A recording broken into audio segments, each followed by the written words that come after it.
एक राजा की 3 बेटियां थी। बड़ी बेटी उतनी सुंदर ना थी, मगर तीसरी बेटी अद्भुत सौंदर्य वाली थी।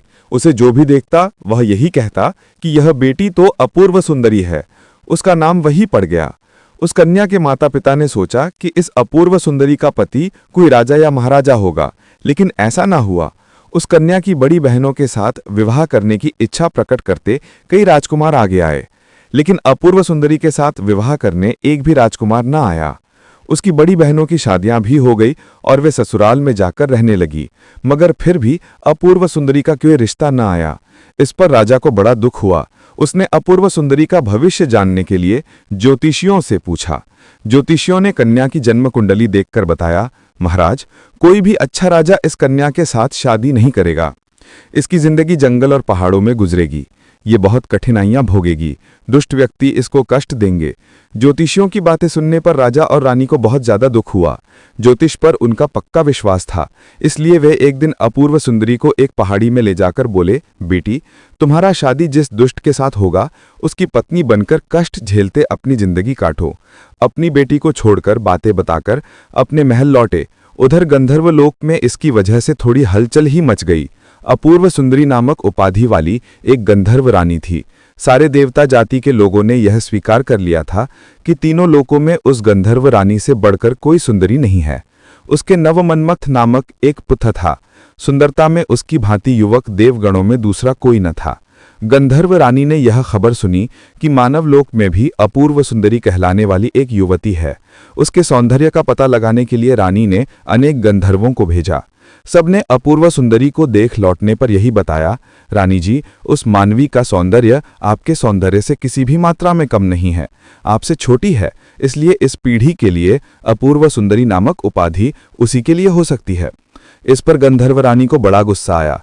उसने अपने पुत्र नवमन्मथ को बुलाकर कहा, बेटा, तुम अपनी सारी विद्याओं का प्रदर्शन करके उस मानवी अपूर्व सुंदरी का घमंड चूर कर दो और एक नीच व्यक्ति पर उसके मन में मोह पैदा कर दो। मगर नवमन्मथ ने ऐसा नहीं किया। अदृश्य रूप में आकर उसने पहाड़ पर स्थित अपूर्व सुंदरी को देखा। उसके सौंदर्य पर मुग्ध हो उससे प्यार करने लगा। उसने पहाड़ी तलहटी में एक सुंदर महल बनवाया। उसमें अपने नौकरों को नियुक्त किया। इसके बाद वायुदेव को बुलाकर अपूर्व सुंदरी को घाटी में उतारने का आदेश दिया। वो इस तरह घाटी में उतारी गई कि उसे चोट तक न आई। उस निर्जन प्रदेश में एक खूबसूरत महल को देख वो हैरान हो गई। उस महल की खूबसूरती को देखते ही अपूर्व सुंदरी के दिल में उस महल के अंदर जाने की इच्छा हुई। हिम्मत करके वो अंदर गई तो उसे ऐसा लगा कि कोई प्रतिष्ठित व्यक्ति उसमें निवास कर रहा हो, पर उसे कोई दिखाई ना दिया। फिर भी उसे ऐसा मालूम हुआ कि महल के भीतर मनुष्यों का संचार है और आपस में बात कर रहे हैं। उन अदृश्य व्यक्तियों ने अपूर्व सुंदरी के लिए खाना पकवान उतारे, गीत गाए। उसने बेफिक्र खाना खाया और अंधेरा होते ही जाकर लेट गई। ये सारे इंतजाम अपूर्व सुंदरी के लिए नवमन्मथ नहीं किए थे। उस अंधेरे में वो अपूर्व सुंदरी के पास आया, गांधर्व रीति में उसके साथ विवाह किया और सवेरा होने के पहले ही चला गया। रोज यही क्रम चलता रहा। अपूर्व सुंदरी यह बिल्कुल न जानती थी कि उसका पति कैसा है, उसकी सेवा कौन कर रहे हैं, मगर उसके दिन बड़े मजे आराम से कट रहे थे।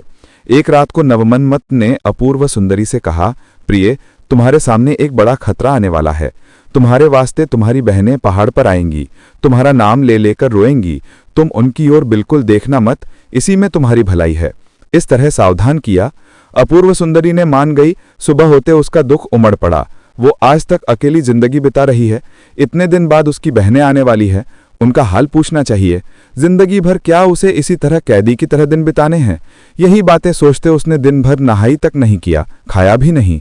रात को नवमन्मथ के आते ही वो रो पड़ी। सुंदरी, तुम रोती क्यों हो? इस तरह रोते तुम मेरे साथ सुखपूर्वक अपने दिन कैसे काटोगी?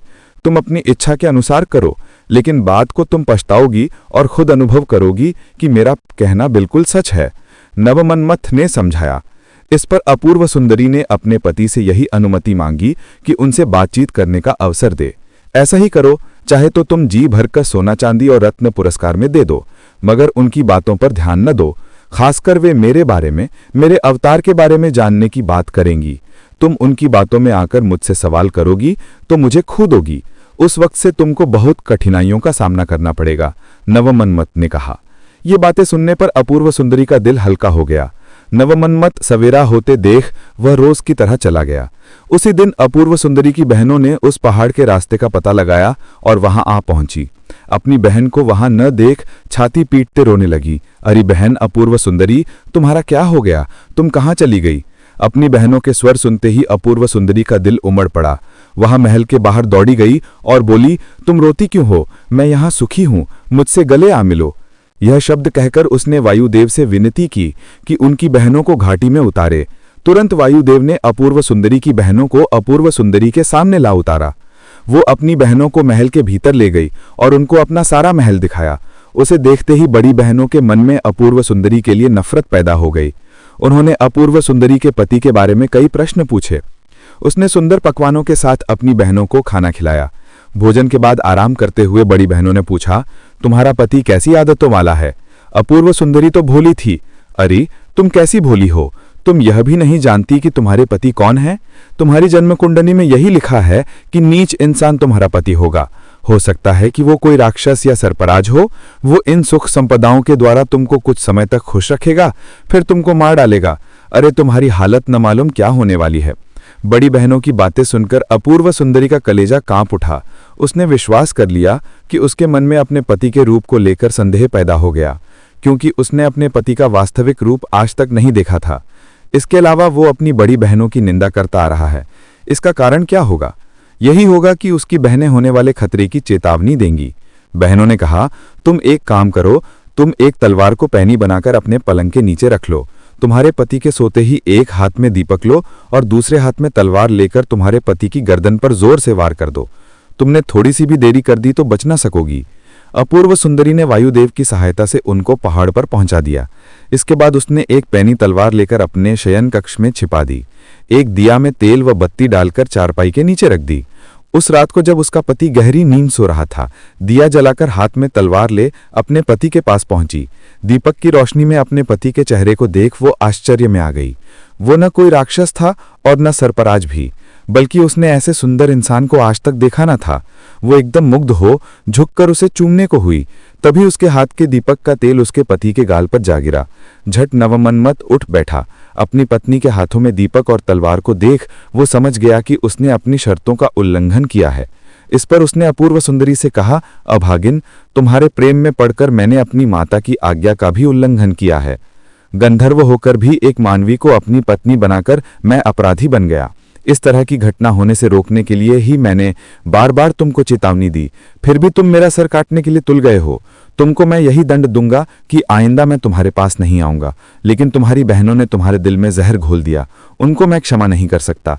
ये शब्द कहकर नवमन्मथ वहां से चला गया।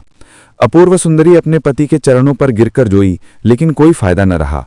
उसने अंत में यह निश्चय कर लिया कि वह आखिर अपनी बहनों से बदला लेगी और अपने प्रेम को ढूंढेगी।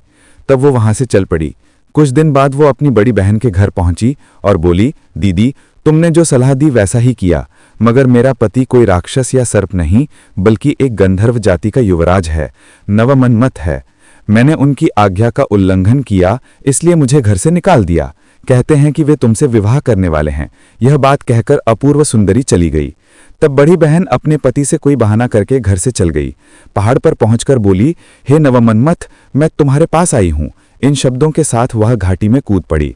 इस बार वायुदेव ने उसकी मदद न की थी, इसलिए वह घाटी में गिरकर मर गई। इसी प्रकार अपूर्व सुंदरी ने अपनी दूसरी बहन से भी बदला ले लिया। इसी समय गंधर्व रानी को अपने पुत्र की करनी का पता लग गया। उसने अपने बेटा को घर से बाहर निकलने से मना कर दिया।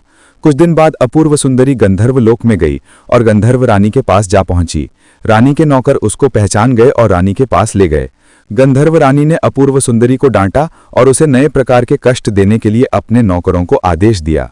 नवमन्मथ को अपूर्व सुंदरी की हालत पर दया आई, इसलिए एक दिन अपनी माता की अनुपस्थिति में नवमन्मथ सीधे इंद्र के पास गया और अपनी माता के द्वारा अपनी पत्नी को दी जाने वाली यातनाओं का बताया, न्याय करने की पुकार की।